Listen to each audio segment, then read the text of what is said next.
So it's 12:20 in the afternoon, and wow, what can I say? You know, when you become 10 times closer to God, when you start speaking up for God's creation, God will bring people to you. So I'm sitting by the river again. Cats are over there. As I can say, they're all very thankful, and brought them food. Other people just brought them food too, so they're very happy. Two people came over, and I thought, you know what, I'm going to go outreach to them. I went to outreach to them, and anyway, here's the video. I love God with all my heart, and I will do everything going forward if this happens again and again and again. Thank you. Once you try to get them to come up, they scatter. Yeah, I tried this morning. I sat down over here. I brought some food over. I sat down. Last night was, 20. Feels like 10. So I pulled up my car over by the rock there. I left the back door open on my car. I sat there for an hour. Not a single cat climbed in. Yeah. Because they're afraid of us. Yeah. Because we've treated them so poorly. Yes. So yeah, they've lost that trust now. So I don't know how we're going to get that back. I mean, I think the only thing we could do maybe is buy some traps, animal traps, and catch them, and then give them a home. What do you think about that option? That would be good if you can find homes for them, because now they're wild and they're going to be hard to tame. How you doing?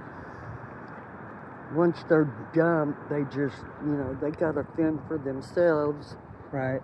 And they would probably remember in their brain that they used to have a home, and these people... They had a family, Yeah, and now they have to fend for themselves, and I'm sure all the cats fight over the food.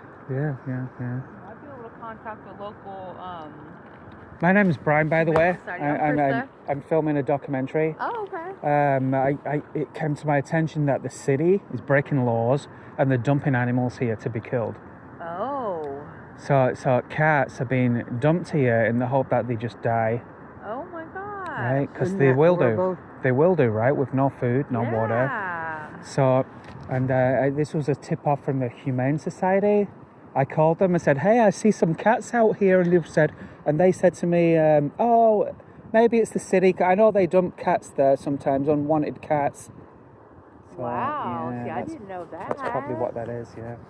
Oh my God. I actually saw a white truck here one day dropping off some cat. Well, I saw a white truck there. I didn't see no cats. And I was kind of doing something. I looked round and the white truck had gone. And then I see all these, they look like house cats right here. So I'm assuming, they dropped them right there. So I am filming. If you don't want to be on the film, that's fine. I can always blur out faces and stuff. Okay, but blur out my face. I would appreciate that. Yeah, no problem. Yeah. But I want to ask you, why do you guys care so much for animals? I have a cat, and she's my buddy. I love her to death. I don't know what I would do without her. She's a companion for me. I have something to look forward to when I come home and she's there and I talk to her and she comes back. Yeah. They do, right? It's a family member. Like a companion, yeah. Yeah, for sure. Let me ask you this: do you think animals have a soul, like you and me? I do. Yes. You So do? I could be laying in my bed, inside myself, I'll be like, call my kitty cat's Buttercup. So I'm like, Buttercup, come here. Right. A couple minutes later, without me speaking it, she'll come into my room. Oh, she sensed exactly that she needed you. Yeah, that's awesome. So They're eating. Good. Yeah, we were just done over here and we seen him and I was like, I had a little bit of tuna. I'm like, let me go and try to give him some food. Right. Yeah, I fed them this morning as well. I've been out here for a week right now watching them. Yeah. I was a little worried last night. I didn't think they'd make it through the night because it was so cold. But they must have all snuggled up together. Yeah, you'd be surprised. My mom had bought one of these insulated cat homes, right? But they're like $100. Right. And that, I was thinking, what if we bring something out like that? But then people would probably come and just take it. Yeah. And that's not right. Yeah, there was a water bowl there and it's gone as well. Cause I was going to give them water, but I guess they can just drink from the river, right? That's what we've seen them doing on the other side. Yeah, so I guess I'm okay with that. So the food's good. So that's all you think, cats and dogs have. I totally agree. I think they do. And what it is, it's like they have a personality inside them. They're not like robots. They're not like a tomato or a vegetable, right? They're sentient beings. They have a desires. They don't want to die. They want to live. And so my name's actually Brian, and I'm an animal rights activist. I speak up for animals that don't want to die, defend them. That's my entire life. There is a lady with her dog. Okay. I have turned her in to the Humane Society, to anyone that will listen, and nothing's been done. And her, she's got 2 dogs. One is Fawn, which is the one that it really breaks my heart. She's letting it starve to death. I've heard of things like got this. skin hanging off its bones, that's all. And it's an old dog. Don't let her suffer like that. Put her down so she doesn't have to fight with the suffering. Yeah, because she is. It just breaks my heart, and nothing is ever done. I've turned her into the police, to the Humane Society, to anyone. And she won't answer her door if she knows that it's the Humane Society. You know what I like when in the world today, I see people that care, compassionate, kind people like yourself, obviously. And this is what I'm hearing, because, animals are really just like you and me. And they don't deserve to be. Can you imagine cats and dogs being falsely imprisoned, have an execution day, and then maybe we eat them? Wouldn't that be horrible? Yes. So can I ask you this question? And just bear with me. I am an animal rights activist. I defend all animals. Amen. What do you think about the word vegan? Vegan? Is that too much for you? Well, you think? I'm a meat eater. I love steak. I do. Oh, sorry. Let me rephrase the question. First of all, let me introduce myself. So I've been vegan only 6 years. Okay. I'm 53 now. So I went vegan at 47 because I realized I saw in the animals, like these cats here, that they have a personality. They don't want to die, and they shouldn't have to suffer because of me. And I thought, well, isn't this the same with cows, pigs, and chickens? So I thought, wow, you know what I mean? They shouldn't have to suffer. Who am I? Am I either kind or cruel? And then if I look at the bigger picture, isn't it cruel? I go in a store, I pay for an animal flesh, an animal to die for my pleasure and taste. I enjoy the taste. Yeah. So I decided right there and then, I'm going to go vegan because I can eat a plant-based steak. They have plant-based alternatives now. No one should have to die for me. I'm not a ruler of this world. I'm like no one. So I made this connection with the cats here. The beautiful living souls. Cows, pigs and chickens. I've seen this. If you go to a farm sanctuary or a slaughterhouse, they're beautiful living souls. Yes, the world is lying to us and telling us that they're food. And we're just falling for this. We're blinded by our selfish desires, and we're just stuffing it down our mouth because we love the taste. Yeah, I think that's like the condition of the world. It's like society. Everybody just kind of falls along with it. It wasn't our fault. It's our parents. They said you are not leaving that table until you eat it, right? Well, I think it kind of goes back to the Bible and the biblical things. See, people were sacrificing. You guys are religious? Yeah, I believe. Oh, awesome! Yeah, me too. So, it goes back to the Old Testament where they were sacrificing, things for the blood sacrifices to atone for our sins. So let me quickly go on the Bible. So I'm actually a vegan pastor.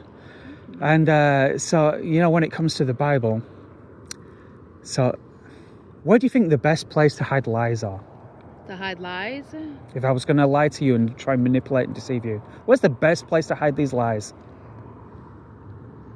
Right in the Bible, right? Yeah. To mislead you and separate you from God, to make you be unselfish and think about taste and pleasure rather than someone else's life. This is the best place.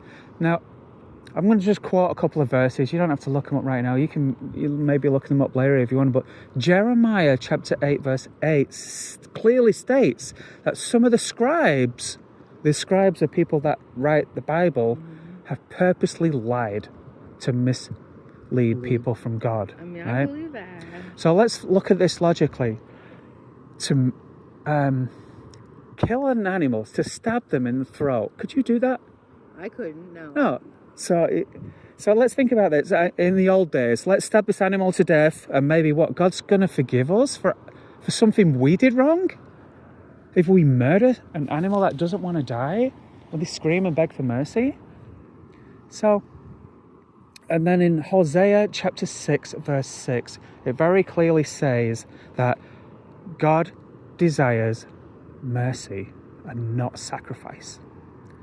And he wants us to acknowledge this, desire this mercy, and stop doing these like burnt offerings. He's no pleasure for the material things of this world. How can killing an animal forgive you of your sin? Think about this logically, right? Yeah, so we've been lied in the to. Commandments it says, "Thou shalt not kill." Got it. It doesn't have this at the end, right? Thou shalt not kill except if you're hungry, or if you go to war, or if the government tells you to kill. No, you're right. It doesn't Thou shalt say not that. kill. It says, "Thou shalt not kill." So I've got to ask this question, and Jesus asked this to many of the people that he met. He called some of them, brood of vipers, hypocrites, get away from me, to the Pharisees and the prophets of those days. So I ask this question to you. You're against animal abuse, and I know you are, for sure, right? Do you think we can be against animal abuse, right, while still going into the store and paying for animals to be killed? Well, we would be hypocritical too if we did that, right? We'd be a hypocrite.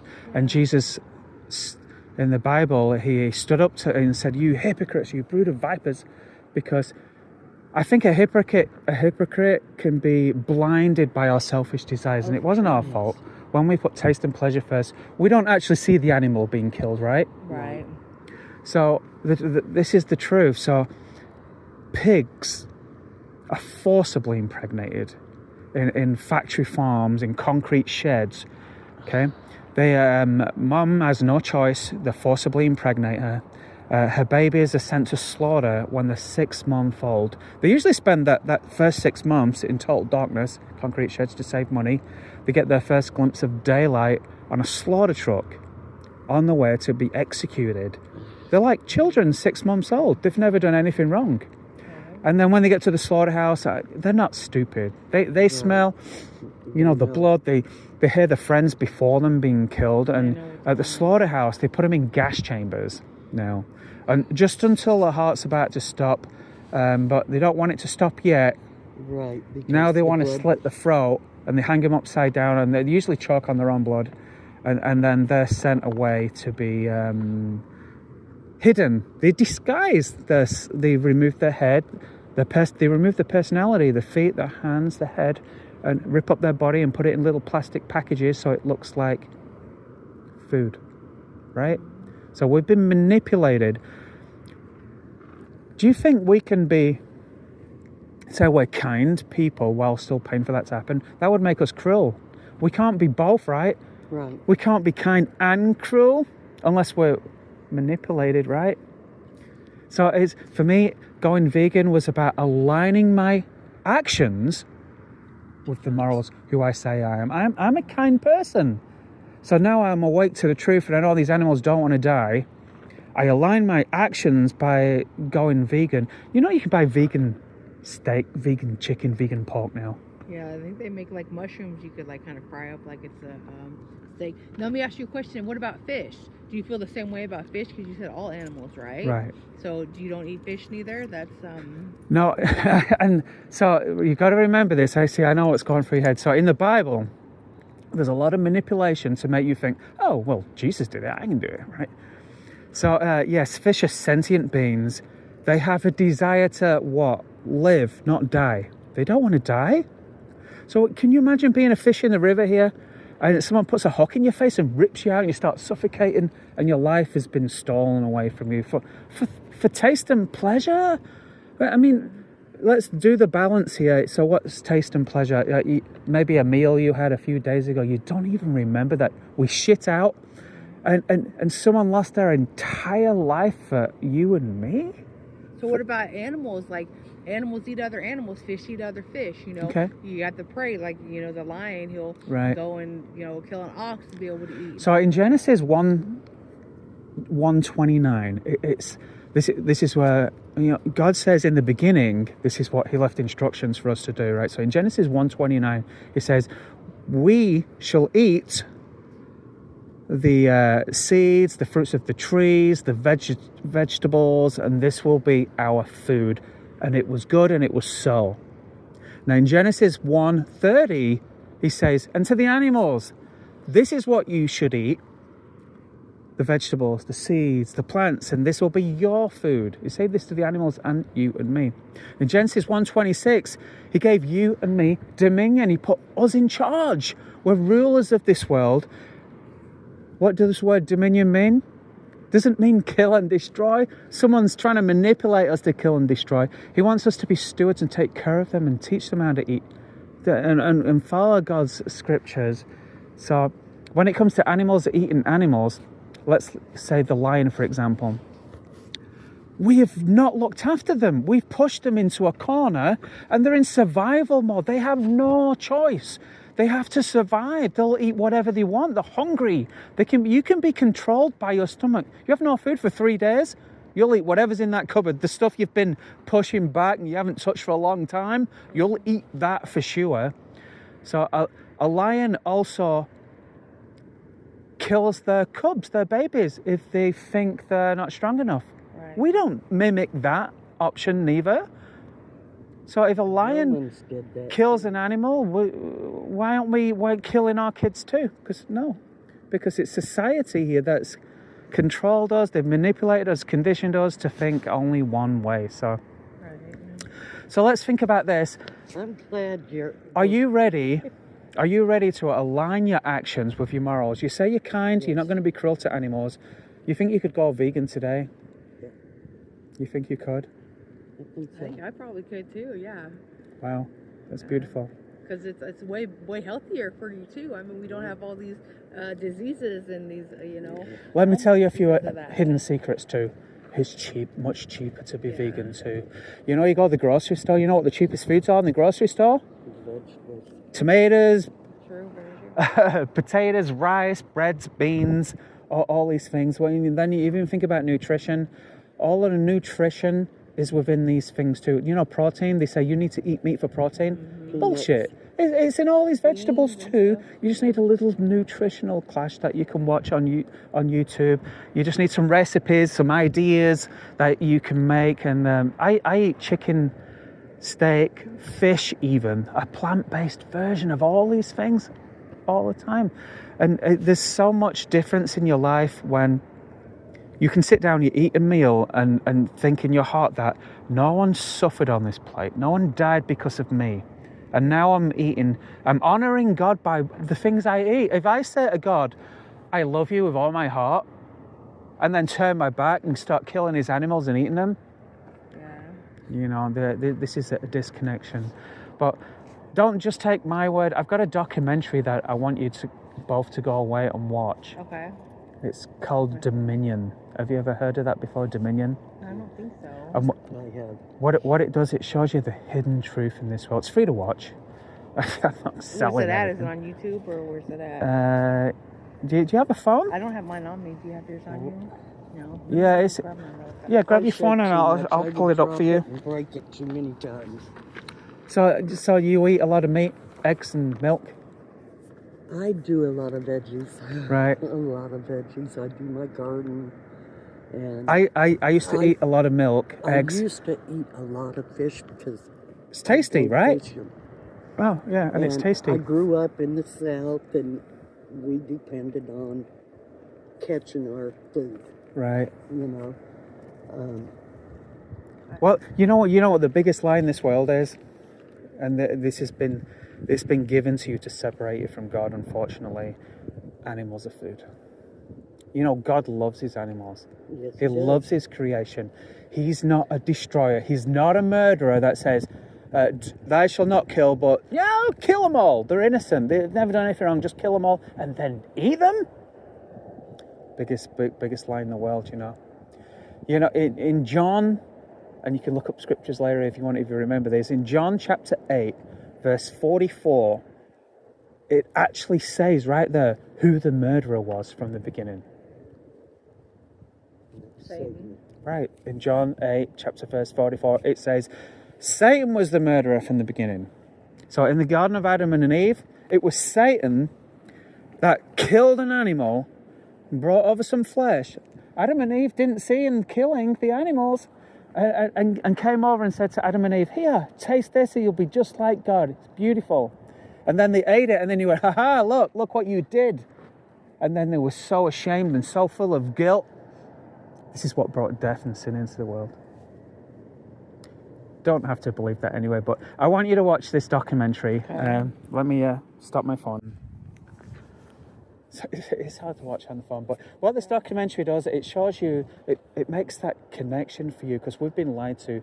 Animals are not food. It shows you all the hidden truths in the meat, egg and dairy industry. And let me just explain 2 snippets from that documentary. You're going to be blown away, right? Cows. Did you know cows don't naturally give milk? No, I did not know that. No, we have to interfere. So cows have to be, to give milk, what do they have to be? Female. Pregnant, right? So the farmer, Pregnant. yes, they have to be pregnant to give milk. Just like a woman, I guess. Just like you a know, woman, you have to- right? I used to milk cows when I was little and never knew they were pregnant. No, yeah. Good. So what they do, they get the cow pregnant, forcibly impregnating them with the arm in the back of them.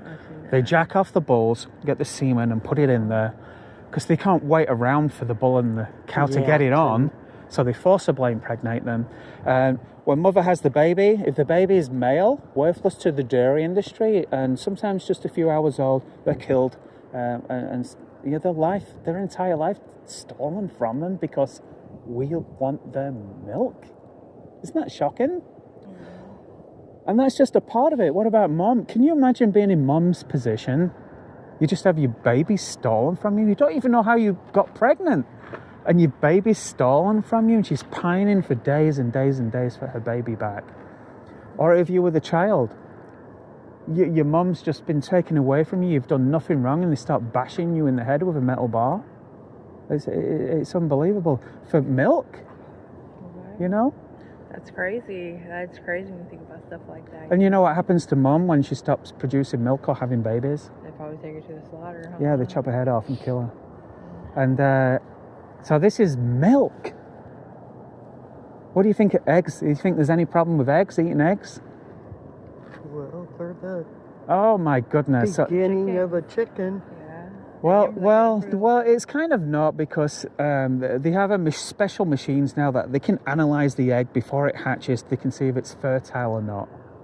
Yeah. But again, I mean, you're absolutely right. So what they do is they breed. They can't tell if they're male or female. That's the only thing. So they have to hatch.